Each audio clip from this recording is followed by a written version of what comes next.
সবার উপর আল্লাহর রহমত বর্ষিত হোক অজোর দ্বারায়। আজকে 30শে নভেম্বর 2025, অর্থাৎ বছর শেষ হতে আরও 1 মাস বাকি। কিন্তু 26, 27, 28 সালের জন্য জামাত ইসলামী বাংলাদেশের আমির নির্বাচিত হয়ে গেল। 2 মাস বাকি থাকতেই নির্বাচন শেষ হলো।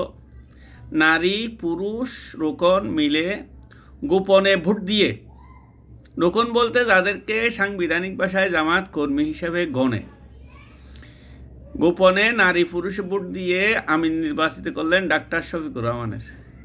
পরশুদিন দেখলেন ওনার শপথ অনুষ্ঠান, উনি কান্নাকাটি করতেছেন। কিন্তু 2 মাস আগে আমির নির্বাচন হয়ে যাওয়া গোপন ব্যালটে এবং ক্যাবিনেটও হয়ে গেছে, অর্থাৎ শুরা। এটাই বলে খিলাফত বা মডার্ন ভাষায় বললে বেসিক ডেমোক্রেসি, ইসলামী গণতন্ত্র বললে অনেকেই ভুল বুঝেন, জানেন না। কিন্তু এরকম সংগঠন কোথাও তো শেয়ার মারামারি হইল না, কোথাও গ্রুপিং হইল না, কোথাও নেতা হওয়ার জন্য, বরং নেতা হয়ে গেছেন এই জন্য উনি আরও কাঁদতেছেন।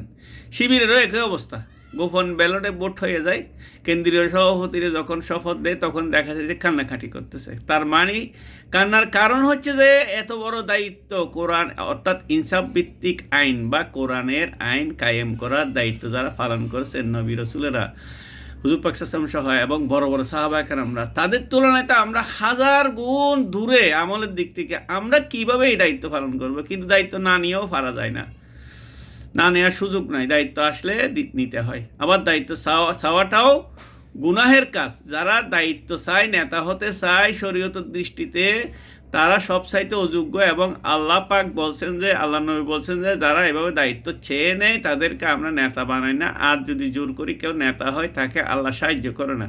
সাহায্য না করলে তার অনেক ভুল ভ্রান্তি হবে, দায়িত্ব পালন করতে পারবে না। সেগুলি সব কিছুর দায়িত্ব তাকে নিতে হবে। এই জন্যই গোপন ব্যালটে এখানে ভোট হয়। আপনি একবার চিন্তা করে দেখুন, এরকম সংগঠন বাংলাদেশ নয়, সারা ওয়ার্ল্ডে কয়টা আছে? ওয়ার্ল্ড ওয়াইড যেগুলি 1 নম্বর সংগঠন আছে, যেখানে এত সুন্দর করে গণতান্ত্রিকভাবে নির্বাচন হয়ে যায়, কেউ বলতে পারে না কোনো ঝামেলা ছাড়া। এই জন্যই বলবো আপনারা জামাত সম্পর্কে জেনে নিন ভিতরে কিছু কত সুন্দর। এটা একটা শিক্ষা প্রতিষ্ঠান, এখানে ক্লাসের পর ক্লাস, সিলেবাস আছে, ক্লাস আছে, কোরআন হাদিসকে ভিত্তি করে অনেক কিছু শিক্ষা দেওয়া হয়। আল্লাহ আমাদেরকে বুঝার তৌফিক দান করুন। আসসালামু আলাইকুম।